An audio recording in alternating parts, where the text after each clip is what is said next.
اعوذ باللہ السمیع العلیم من الشیطان الرجیم من حمزہ ونفخہ ونفسہ بسم اللہ الرحمن الرحیم ربی یسر ولا تعسر وتمم بالخیر ربی زدنی علما ان تمسسکم حسنۃ تسؤہم وَإِن تُصِبْكُمْ سَيِّئَةٌ يَفْرَحُوا بِهَا وَإِن تَصْبِرُوا وَتَتَّقُوا لَا يَضُرُّكُمْ كَيْدُهُمْ شَيْئًا إِنَّ اللَّهَ بِمَا يَعْمَلُونَ مُحِيطٌ۔ آیت نمبر 120 سورۃ آل عمران ہے اور چوتھا سپارہ ہے۔ ترجمہ کنز ایمان ہے۔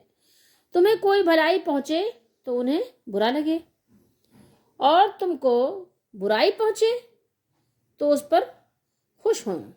یفرحوا بہا، اور اگر صبر اور پرہیزگاری کیے رہو، وَإِن تَصْبِرُوا، اور اگر تم لوگ صبر کرتے رہو اور تم لوگ کیا کرو اور اللہ تعالیٰ کا تقوی اختیار کرتے رہو، تو ان کا داؤں، یہ داؤں ہندی لفظ ہے، یعنی ان کا جو فریب ہے، ان کے جو دھوکے بازیاں ہیں، تمہارا کچھ نہ بگاڑے گا، یعنی تمہیں کچھ بھی نقصان ذرا سا بھی نہیں پہنچا سکیں گے۔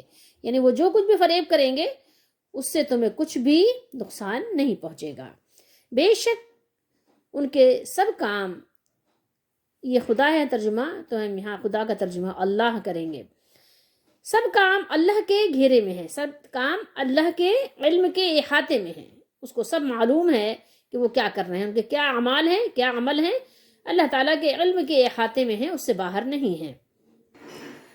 اب آیت مبارکہ کے ان دو صیغوں پر ذرا غور کیجئے تو آپ کو اندازہ ہوگا کہ اللہ تعالیٰ نے اپنی امداد، اپنی مدد، یا آپ کہیں کہ غیبی دستگیری یا غیبی وعدہ، اللہ تعالیٰ نے انہی دو شرطوں پر موقوف رکھا ہے۔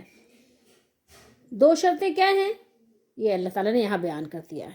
ایک تو یہ کہ آپ نے صبر کا دامن تھامے رکھنا ہے، اور دوسرے یہ کہ آپ کو اللہ تعالیٰ کے احکامات بجا لانے ہیں۔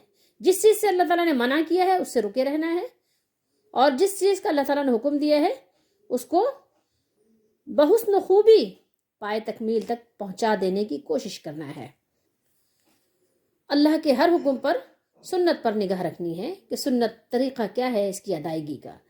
یہ دو چیزیں اگر آپ اس کو آپ تھامے رکھیں گے تو اللہ تعالیٰ کی آپ کو مدد آتی رہے گی۔ اور یہ اللہ تعالیٰ نے صرف یہاں پر نہیں بیان کیا، قرآن مجید میں جا بجا اللہ تعالیٰ نے یہ بیان فرمایا ہے۔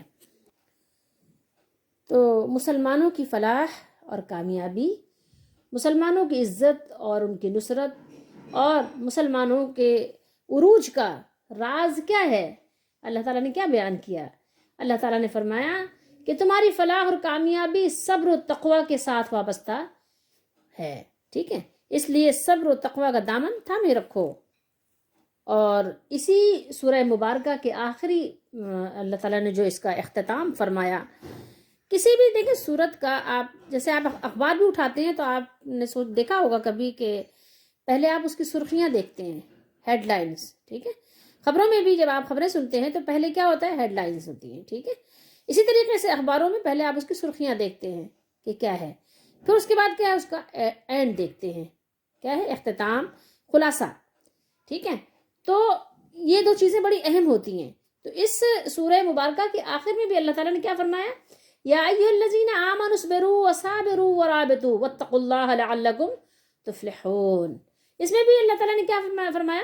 وہاں پر اللہ نے یہی ذکر فرمایا کہ فلاح اور کامیابی کو صبر و تقوی پر اللہ تعالیٰ نے وہاں پر بھی معلق فرما دیا ہے۔ یعنی آپ یہ سمجھیے کہ آپ کی کامیابی ہوا میں معلق ہے، ٹھیک ہے؟ آپ کی کامیابی وہ لٹک رہی ہے زمین و آسمان کے درمیان، لیکن اگر آپ صبر اور تقوی اختیار کرے رہیں گے تو پھر وہ آپ کے قدموں میں آ جائے گی، آپ کی کامیابی آپ کا قدم چومے گی۔ اچھا، ان آیت مبارکہ پر غور و فکر کرنے سے پہلے، اس کی تفسیر کرنے سے پہلے، وضاحت پڑھنے سے پہلے، ہم آپ کو پچھلی آیت میں تھوڑا سا دکھائیں گے کہ اللہ تعالیٰ نے کیا فرمایا۔ دیکھیے اللہ تعالیٰ نے فرمایا وَإِذْ خَلَوْا، اگر وہ جب تنہا ہوں، اکیلے ہوں، تو کیا کریں؟ تم پر اپنی انگلیاں چباتے ہیں، ٹھیک ہے؟ کس وجہ سے چباتے ہیں انگلیاں؟ غصے کی وجہ سے۔ تو آپ لوگ ان کو بتا دو، ان سے کہہ دو کہ تم خود ہی اپنے غصے میں مر جاؤ، تو اب یہاں اللہ تعالیٰ نے بتایا کہ دشمن کا علاج دشمن کے پاس ہی ہے. حاسد اگر آپ سے کوئی حسد کر رہا ہے تو اس کا علاج صرف یہ ہے کہ آپ اپنے صبر سے اپنے مولا کے فرمان پہ چلتے رہو، اور دشمن خود ہی وہ اپنی آگ میں جل کر، حسد کی آگ میں جل کر خود ہی جو ہے وہ راکھ کا ڈھیر بن جائے گا. تو اس لیے اس کے لیے آپ کو بہت زیادہ فکر مند ہونے کی ضرورت نہیں ہے. پھر آگے آپ کو بتایا گیا کہ اللہ تو خوب جانتا ہے، تمہیں بھی جانتا ہے، تمہارے دلوں کے بھی حالات کو جانتا ہے، اس سے بھی واقف ہے، اور دشمنوں کو بھی جانتا ہے. اور پھر اللہ تعالیٰ نے ہمیں یہاں آگاہ فرمایا کہ زندگی کی یہ جو گاڑی ہماری چل رہی ہے یہ ایک امتحان گاہ ہے. تو اس امتحان گاہ میں یہ تو ممکن نہیں ہے، ایسا تو نہیں ہو سکتا کہ مخالفت کے طوفان آپ پر امڑ امڑ کر نہ آئیں، مصائب کے سیاہ بادل آپ پر نہ چھائیں، ایسا ممکن نہیں ہے. یہ تو ایسا ہی ہوتا رہا ہے اور ایسا ہی ہوتا رہے گا، ٹھیک ہے. لیکن ایسے حوادثات ایسی یعنی جب حالات کے باوجود تمہارا معاملہ یہ ہے کہ اگر تم صبر کا دامن مضبوطی سے پکڑے رہو گے اور اللہ تعالی جو ہمارا مالک ہے، مالک الملک ہے، اس کے بتائے ہوئے سیدھے راستے پر ثابت قدمی سے چلتے رہو گے تو دشمن کا مکر و فریب، دشمن کی دھوکے بازیاں، اس کی 420 تمہیں کچھ بھی نقصان نہیں پہنچا سکے گی. یہ اچھی طرح اس پر یقین کامل کر لو. یہ سمجھ لو کہ یہ جو ہماری دنیاوی حیات ہے اس میں ہماری کامیابی کا راز یا کامیابی کا صحرا اسی کے سر پر باندھا جاتا ہے جو صابر بھی ہو اور متقی بھی ہو. مشکلات سے بہت زیادہ پریشان ہو جانے والا یا ہراساں ہونے والا اور اللہ تعالیٰ کی نافرمانی کرنے والا کبھی بھی فلاح نہیں پا سکتا. بزدل کیسے کامیاب ہو سکتے ہیں؟ ان تمسسکم حسنۃ تسؤہم، فرمایا اللہ تعالیٰ نے اگر تمہیں آسودگی حاصل ہو، اگر تمہیں کامیابی حاصل ہو تو ان کو بری لگتی ہے. کس کو؟ جو تمہارے دشمن ہیں. اور اگر تم کو رنج پہنچے، جنگوں میں ناکام ہو جاؤ، کسی بھی قسم کی تمہیں تکلیف پہنچ جائے، جیسے کہ غزوہ احد میں پہنچی اور آگے اسی کا ذکر آنے والا ہے، تو اگر تمہیں رنج پہنچے تو کیا وہ خوش ہو جاتے ہیں. یفرحوا بہا، تو اس پر وہ بڑی خوشی مناتے ہیں. کیا فرمایا اللہ نے؟ یفرحوا بہا، اس پر وہ بہت خوش ہوتے ہیں. گویا کہ جیسے کوئی تیر مار لیا، کوئی بہت بڑی کامیابی حاصل کر لی کہ اگر مسلمانوں کو کوئی تکلیف پہنچ جائے تو جیسا لگتا ہے کہ انہوں نے بہت کوئی بلندی، کوئی عروج حاصل کر لیا، ان کو بہت کچھ مل گیا. ایسے خوش ہوتے ہیں وہ، جیسے لگتا ہے کہ وہ تو آسمان کے نیچے ہے ہی نہیں، ان پر تو تکلیف آئے گی نہیں. ان کے یہ حالت اس بات کی دلیل ہے کہ مسلمانوں سے انہیں شدید عداوت ہے.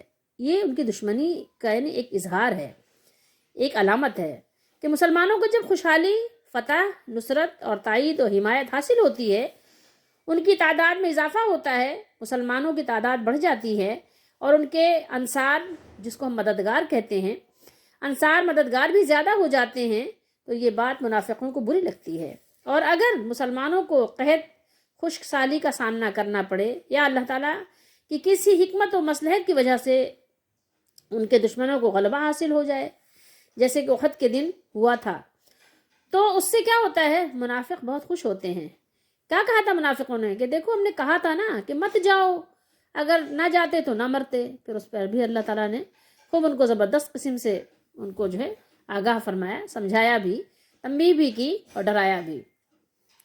پھر اللہ تعالیٰ نے اپنے مومن بندوں کو مخاطب کرتے ہوئے فرمایا وَإِن تَصْبِرُوا وَتَتَّقُوا لَا يَضُرُّكُمْ كَيْدُهُمْ شَيْئًا، اور اگر تم تکلیفوں کو برداشت کر لو اور پرہیزگاری کرتے رہو گے تو ان کا فریب تمہیں کچھ بھی نقصان نہیں پہنچائے گا.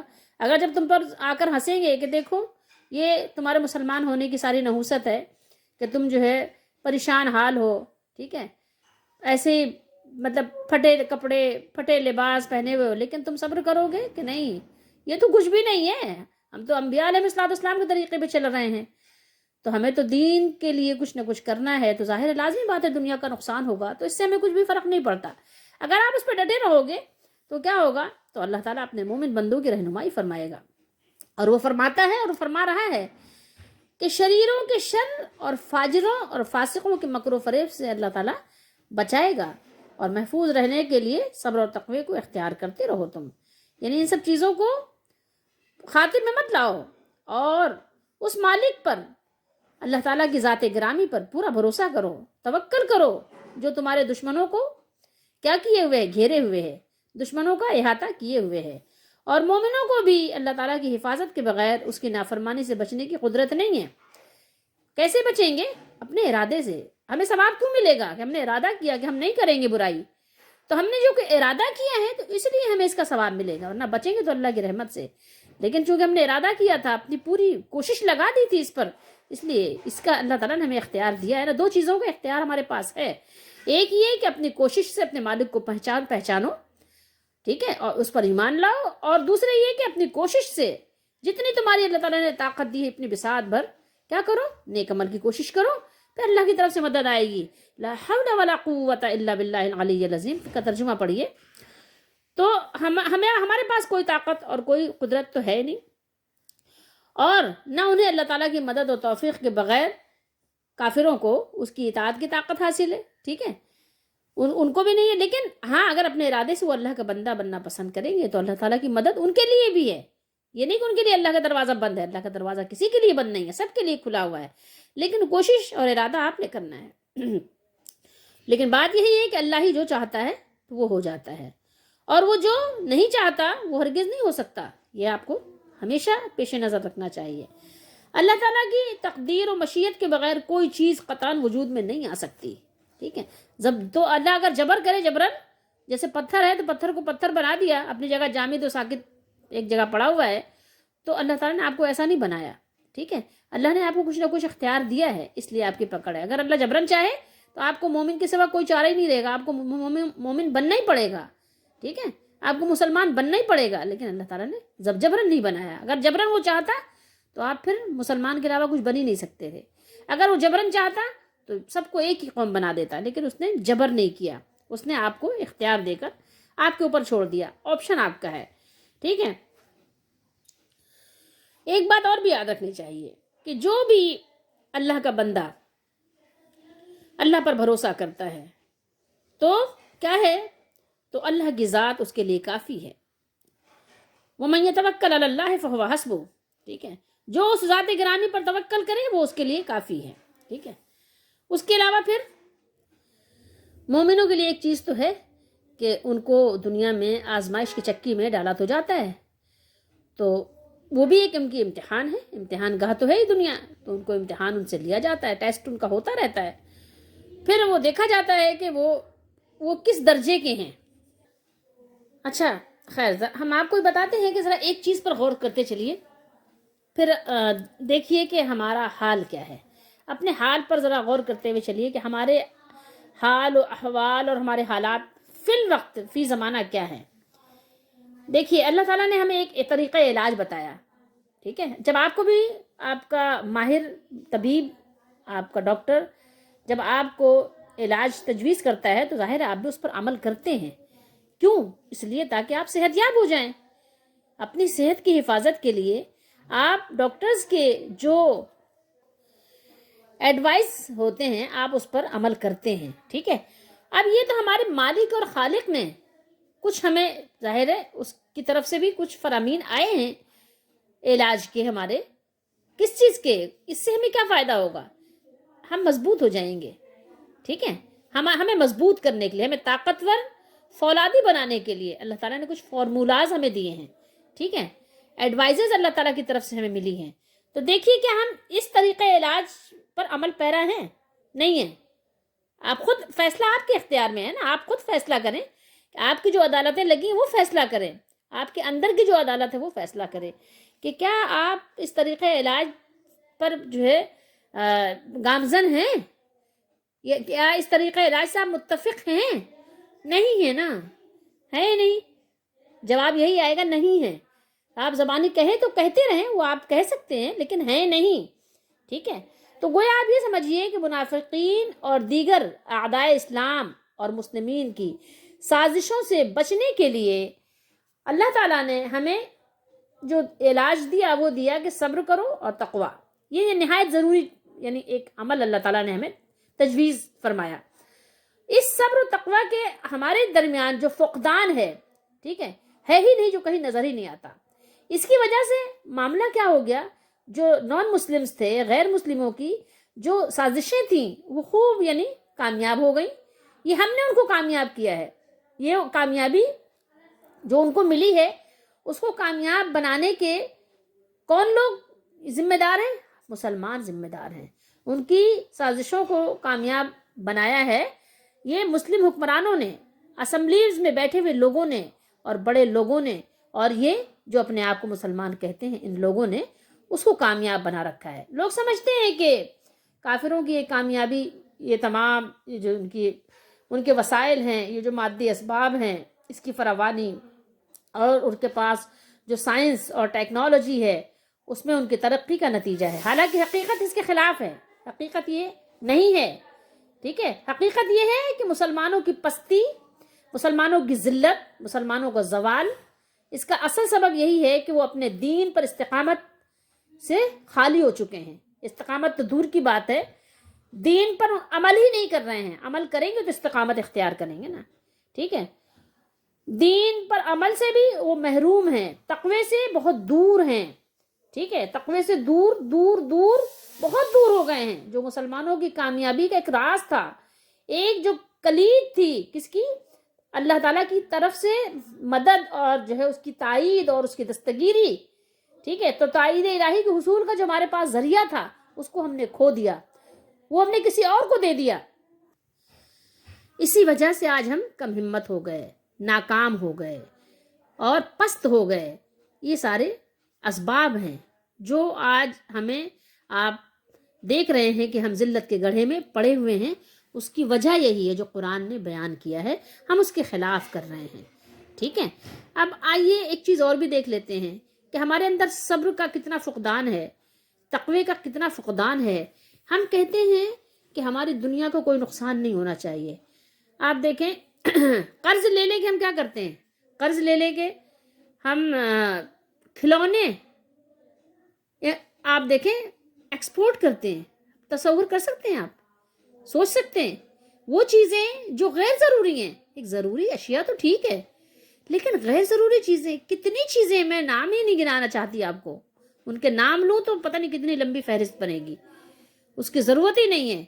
آپ یہ دیکھیں کہ آپ کتنی غیر ضروری چیزیں آپ باہر سے آپ درآمد کر رہے ہو. ٹھیک ہے، آپ یہ جو درآمدات آپ کی، برآمدات جو آپ کی ہیں، ٹھیک ہے، جو آپ کے یہ ہمارے ہاں ایکسپورٹ امپورٹ کے جو کچھ بھی ہمارے ہاں یہ سب کچھ معمولات جاری و ساری ہیں، ذرا آپ اس پر غور تو کیجئے. تو قرض دار کیوں نہیں ہوں گے؟ اگر آپ کے اندر صبر ہوتا تو آپ اتنا قرض کیوں لیتے؟ ان چیزوں کے لیے صبر کر لیتے تھوڑا سا. میں تو کہتی ہوں اگر آپ نے یہ کھلونا ہی کھیلنا ہے اپنے بچوں کو، تو آپ اپنے ملک کے بچوں کو کہیں نا کہ بناؤ بیٹا، آپ لوگ چلو یہ چھوٹے چھوٹے کام ہیں آپ لوگ کرو، آپ کا بھی فائدہ ہے اور آپ کے ملک کے بچوں کا بھی فائدہ ہے، آپ قرضوں سے بھی بچو گے. تو اگر آپ کے اندر صبر و تقویٰ ہوتا تو قرض لے لے کے یہ سب کام تو نہیں کرتے نا. بہت سے لوگ دوسروں کو ذمہ دار ٹھہرا دیتے ہیں، اس وجہ سے ہے، اس وجہ سے ہے. کسی وجہ سے نہیں ہے. اگر ہمارے بڑے صحیح ہو جائیں تو پھر سارا نظام ہمارا صحیح ہو جائے گا. گھر کا جو بڑا ہے نا سربراہ، اگر وہ صحیح ہو جاتا ہے تو گھر کا سارا نظام صحیح ہو جاتا ہے. اسی طریقے سے ملک کا سربراہ اگر صحیح ہوتا ہے تو پھر عوام بھی صحیح ہو جاتی ہے. تو آج کل تو ہمارا نظام ہی عجیب و غریب ہے، درہم برہم ہے، کیونکہ سربراہ تو کوئی ایک ہوتا ہے نا. ہمارے یہاں تو ایک سربراہ ہی نہیں ہوتا. ہمارے یہاں تو جتنے لوگ بھی ایک ایک سیٹ لے کر بھی آ جاتے ہیں تو سب سربراہ ہیں، سب کے مشورے ہوتے ہیں. اتنے سارے ظاہر لوگ ہوں گے تو اتنی ساری جب بولیاں ہوں گی تو پھر اتنے سارے معاملات ہوں گے تو پھر بات کہاں سے بنے گی؟ کوئی ایک حاکم اس کا حکم ہوگا، اس کو سب فالو کریں گے. مشورے کی بات اور ہے، مشورہ دینا اور ہے، عقل مندوں سے مشورہ لینا. اب جس کے پاس عقل نام کی چیز نہ ہو، جس کے پاس قرآن و سنت کو کوئی علم ہی نہ ہو، وہ آپ کو کیا مشورہ دے سکتا ہے؟ وہ تو آپ کو الٹا ہی پلٹا مشورہ دے گا نا. تو سارا نظام درہم برہم ہے. اب آپ کامیاب کیسے ہو سکتے ہیں؟ جب تک کہ آپ کامیاب اس وقت ہو سکتے ہیں کہ جب جو ہے آپ قرآن و سنت کو پورے طریقے سے فالو کریں. یہ تھوڑی کہیں سے لے لیا، کہیں سے چھوڑ دیا، کہیں سے پکڑ لیا، کہیں سے لٹک گئے، کہیں جا کر اٹک گئے. ایسا تھوڑی ہوتا ہے، ایسے نہیں ہوتا. مطلب آپ پورے کا پورا، اسی لیے اللہ تعالیٰ نے فرمایا کہ پورے کے پورے مسلمان ہو جاؤ جو آپ کو کفایت کرے. پورے کے پورے جب تک مسلمان نہیں ہوگے آپ کے لیے یہ کافی نہیں ہوگا. کہیں سے پکڑ لینا، کہیں سے چھوڑ دینا، یہ بنی اسرائیل کا طریقہ تھا. انہوں نے اپنے یہی اصول بنا رکھے تھے کہ جو ان کو آسان لگتا تھا اس پر عمل کر لیتے تھے، جو مشکل لگتا تھا اس کو ترک کر دیتے تھے، چھوڑ دیتے تھے۔ تو دیکھیے ہمیں یہ اصول بتا دیے گئے ہیں، تو اگر ہم ایسا کریں گے، اللہ تعالیٰ نے دیکھیے یہاں بیان کر دیا، اور اگر تم صبر کرو گے، اگر تم صبر کرو اور اللہ سے ڈرتے رہو تو نہ نقصان پہنچائے گا تمہیں ان کا کچھ بھی فریب، ٹھیک ہے؟ وہ جو کچھ بھی قیدہ کریں گے، قیدہم، جو کچھ بھی وہ تمہارے لیے فریب کریں گے تو کیا ہوگا؟ کچھ بھی اس کا نقصان تمہیں نہیں ہو سکتا، وہ نہیں پہنچا سکتے، نقصان نہیں پہنچا سکیں گے تمہیں ان کا فریب کچھ بھی۔ بے شک اللہ تعالیٰ جو کچھ وہ کرتے ہیں اس کا احاطہ کیے ہوئے ہیں۔ اللہ تعالیٰ نے اس کا احاطہ، اللہ کو معلوم ہے کہ وہ کیسی کیسی فریب کاریاں کر رہے ہیں۔ اللہ تعالیٰ اس کو کیا کرے گا؟ رد کر دے گا نا، دور کر دے گا، دفان کر دے گا اللہ تعالیٰ۔ یہ اس کی قدرت سے کچھ باہر تھوڑی ہے، لیکن تم تو ویسے بنو جیسے تمہیں اللہ تعالیٰ نے حکم دیا ہے۔ تم تو اپنے مالک کی فرما برداری کرو، اگر تم اس کی فرما برداری کرو گے تو مدد اور نصرت تو تمہارے لیے ہے۔ اللہ تعالیٰ ہم سب کو سمجھنے کی توفیق دے اور دین کے پورے طریقہ کار پر عمل پیرا ہونے کی توفیق دے، ہمارے بڑوں کو بھی، ہمیں بھی، ہمارے چھوٹوں کو بھی، ہم سب کو اللہ تعالیٰ دین کے راستے پر صحیح طریقے سے چلنے کے ساتھ ساتھ اس پر استقامت کے ساتھ عمل پیرا ہونے کی توفیق بخشے۔